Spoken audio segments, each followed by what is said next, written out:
curation team, the decoration, the logistics. I know there is a lot of homework behind. I feel so privileged to be part of you and interacting with you. Thank you for inviting. And well, on the edge of the chaos, I wanted to talk to you on the climate crisis. I am Ajanta. I work to protect and conserve the flora, fauna, the trees, grasses, animals, birds, pug marks, tigers, everything along with us, the Homo sapiens, humans, because without them we cannot live, just cannot live. So what I would like to say is that, can I be part of the change? Is it a big thing that I cannot be part of the change? Well, I start, and then what is the change? Why is it the change required at all? And well, I will start with my journey. I was studying mathematics from a very reputed college in Kolkata, Presidency College, and I was working in a largest financial public undertaking in India.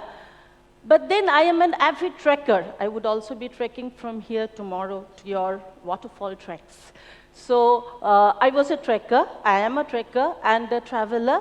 And what I used to observe that in nature, when I was there in the college days in the Himalayas trekking, and when afterwards, when I went there, oh my goodness, everything has changed. The glaciers have receded, there is so much of deforestation.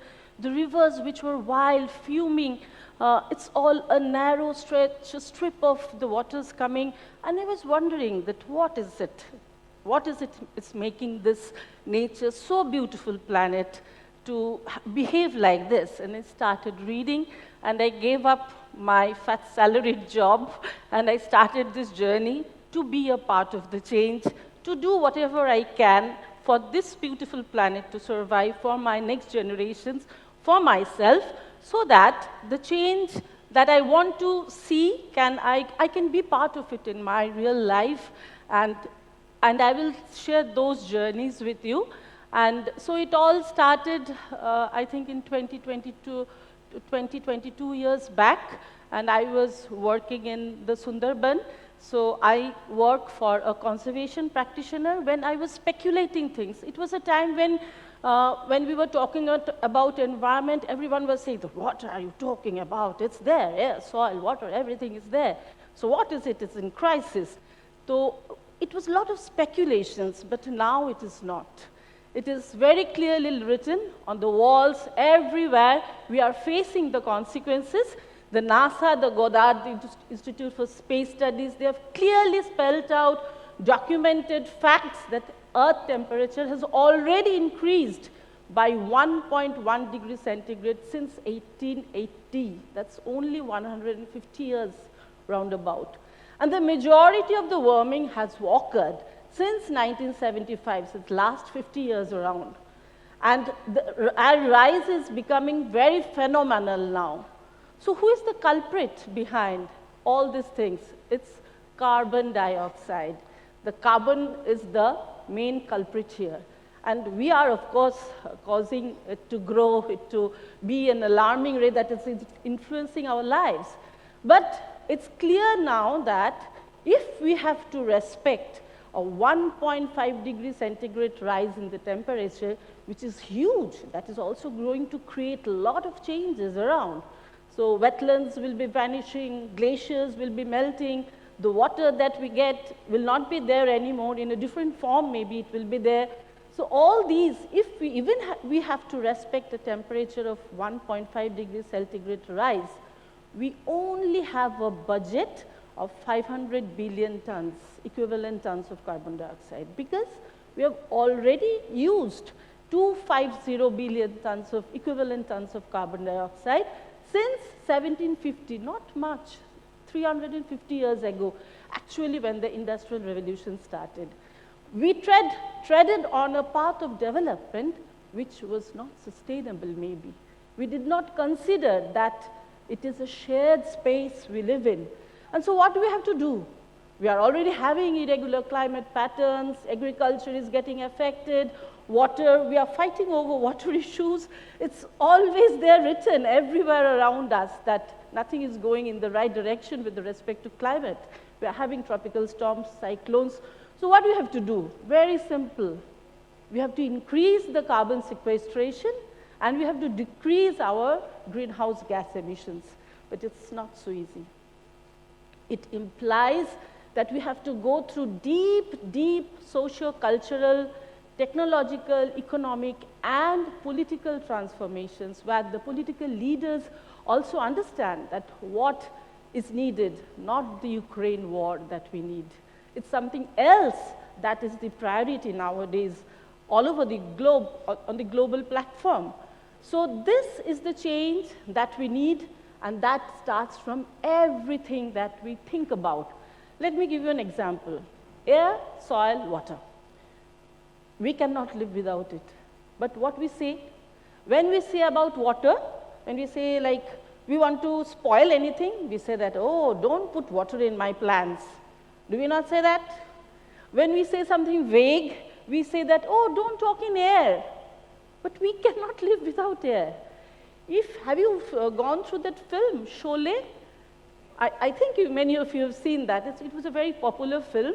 And there was a character, Amjad Khan, Gabbar Singh, and he was like a very big dacoit of the time. And he asked his men to take some booty, looted booties from the village, but they were all returned beaten. And then he was scolding, reprimanding his men that दूर दूर गांव जब बच्चे सोते नहीं है, रोते हैं, तो उनको माँ उनको बोलते हैं कि बच्चा सो जाओ. Please don't mind my Hindi. So बच्चे सो जाओ, नहीं तो गब्बर सिंह आ जाएगा. और उस गब्बर सिंह के नाम तुम मिट्टी में मिला दिया. You see the connotation we use, mitti is something very derogatory, and we are standing on it. So all this has to change. The connotations we bring with the nature, we have to respect it. Otherwise, we will not be able to protect, conserve, and we just think it is all for granted, but it is not. The resources are all limited in this planet. And so, just as I wanted to say that from bacteria to virus, to dinosaurs, chickens, whales, cows, birds, we as a species, the evolution was a lot of surprising things, and Homo sapiens was never alone. We came the last in this planet. Just at this point of time, we are sharing the earth with 12 million other species. 12 million. So we have to remember that it's a shared space, and we have to be as much inclusive with our flora, fauna, and also our human fraternity. So what we have to do? We have to sustainably manage our forests, air, water ecosystems. What does that mean? Each and every word is a story by itself.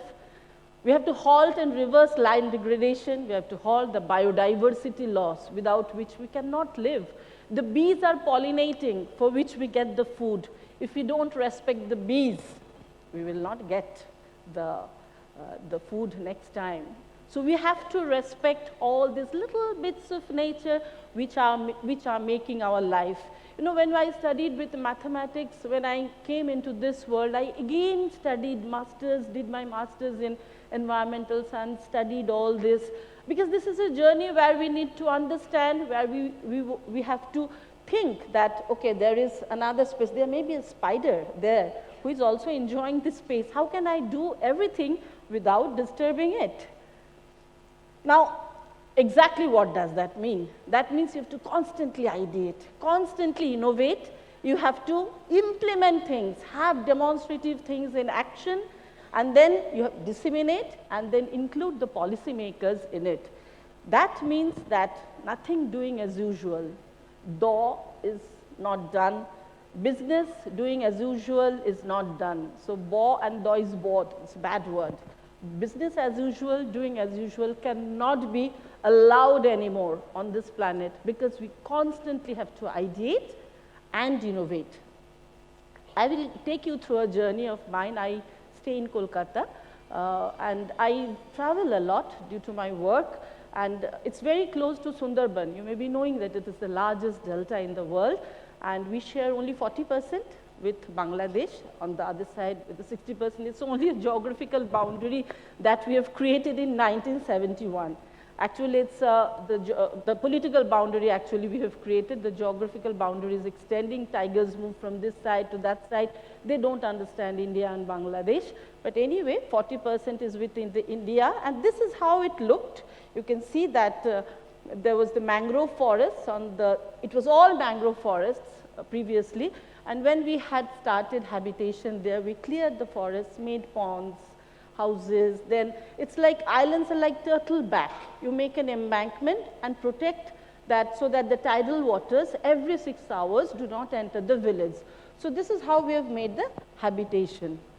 And what to protect those embankments, because every 6 hours this tides is coming. It's 20 meters, even the tidal amplitude. So when you see it, you can see that the government is trying to put bricks, a lot of structures, concrete structures, but they're simply breaking. The water can at any point tip over the embankments and salination inundate the entire area. So cyclones are coming. I was there working then on human-tiger conflict. I was working on olive ridley turtle protection. And we were also doing something to reduce the dependence on the forest for the very marginal communities. And this storm came. It was a storm with around 130 kilometers per hour a storm. And now we are facing 260 kilometers per hour Cedar, Amphan, continuous for last 3 years in that particular area. So this Isla came, well, that was an eye-opener because I saw that whatever we had built on the villages, it was just like pressed like a thumb and nothing existed. And so we started, and I started that what should be the solution, as one said, the Army Lieutenant Colonel said that what is the right solution at that right moment is very important. And you see these embankments had these mud flats in the front, and we started to plant mangroves there because that was the nature-based solution. What nature told us that is the way you can create the bioshield, the waves and the winds get dissuaded and you can be protected. So that nature-based solution I took, I talked with the team, we got funds for that and we could take the strategy of upscaling it. We demonstrated, then upscaled, involved the local communities, otherwise who will sustain all this? It's a project, so it will end somewhere, sometime, but the work cannot end. So the local communities have to be part of it, and then the private players also invested because it's important, you know, whatever, we can talk that no development, but that's not the solution. We have to strike the right balance between conservation and development, and in this sector, whatever the carbon reduction you do, you have to transport your products. So there will be a carbon emission. So there is a need of offsets. So there the private players can invest that wherever we are reducing the greenhouse gas emissions, but what we are producing, we can offset it in this way. And so it was a win-win situation for the biodiversity sector, practitioners like us, we want to conserve this beautiful planet, and for the business and for the local communities. So a nature-based solutions that looks at all the components, respects all the components of nature. And what we had was a huge thing. So a lot of private players invested, stakeholders, government, the local panchayats, and then it was we had this plan for a period of 20 years because it takes time to bring that change that we talk about. And we partnered with a lot of scientific institutes to have the knowledge with us. And this is what the highlights were, that we had 4,500 hectares of mangroves that were afforested, that now after 12 years is really acting as the bioshield there. 18,000 community members, women were all involved, and it's all science, community, and the policy. It has to be based on a very strong science, because without it, and also integrate the local wisdom. And then we blend, involve the communities, and had the policymakers into it. And this is what we have created. You can see. Thank you. So you can now see that the mangroves are growing. They are creating that required bioshield for the villages to be safe. So that's the marvel of the nature-based solution. Some pictures how the women are working, and you would be amazed to see that these women, a housewife, maybe 5 or 6 classes passed in the local schools, they are working on digital platforms to calculate the mangrove.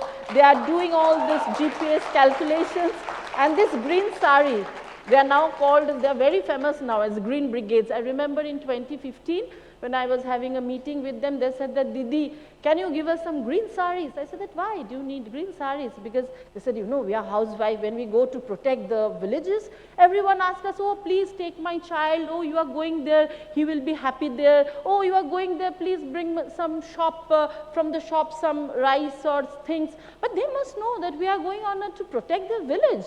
So that's important. So we want a green sari. And now they are having the green brigades. And they have been very well covered in the National Geographic. If you go and see this film, Ganga River from the Skies, you will also see me, and also the Green Brigades there. And they are really doing a marvelous work of how the local communities can really be part of the nature-based solutions. It's not only from us with great caps and all things. This is another example I wanted to show you, the human elephants. You also have in Karnataka these elephant problems. I wouldn't say elephant problems, but we are the problems, because you see the forests were there. On the left upper side, we had fragmented them. The elephants are big animals, they need corridors. They need to migrate from one place to another. Now we have made railway tracks, we have made dams. All these corridors are getting all disrupted. And so they are coming into our localities, and we are facing conflicts. So constantly we are working with the local people, forming Gojo Mitros. Early warning systems have been set up. Maybe they go in the night for defecation in the out. There are no toilets, so we are building toilets with them. So working with the communities also, we are working in the transboundary area in the India and Nepal, in the Valmiki Tiger Reserve, Katarnia Ghat Wildlife Sanctuary. So building crossroads, this understanding in the transboundary areas. As I said, political boundaries is what we have created. Elephants don't understand that. So they keep on moving, and the rules, regulations are different. So these are the Gojo Mitros, elephant protection groups we are trying to make. I'm part of that, all these. And not only working there, what I said, the policy inclusions are very important. On the global platforms where 84 countries now, they were meeting in COP27. So all these dialogues, these forums are very important, where we bring up the cause for the climate, the cause for the next generations, for you, actually. So all these Paris Climate Conference, I was there in the New York in the high-level political forum on the Sustainable Development Goals in July. So all these Hawaii and many more, going to Peru, 2nd December for Living Lakes Conference. So all these dialogues are important to have this global consensus, to influence the political partners into investing in nature. So you can also calculate your carbon footprint. What we wear, what we do, what we eat. Are we eating more pasta than rice and wheat? Are we having more of jeans or cotton pants or rayon things, nylon? Everything matters to the earth. Every bit of the choice that we make matters, because you can see the climate footprint, the carbon footprint of United States is around 16 tons per capita. Whereas for the globally, it is 4 tons. And what we need for 1.5 degrees centigrade is 2 tons. You can calculate your carbon footprint in this calculator. Go to Google and do your calculations. It's important that whether we take a walnut from Kashmir or from the California, every choice that we make, everything that we do matters for the planet. So, as I said, every choice is important. Let us co-create, and you be the change. Thank you very much.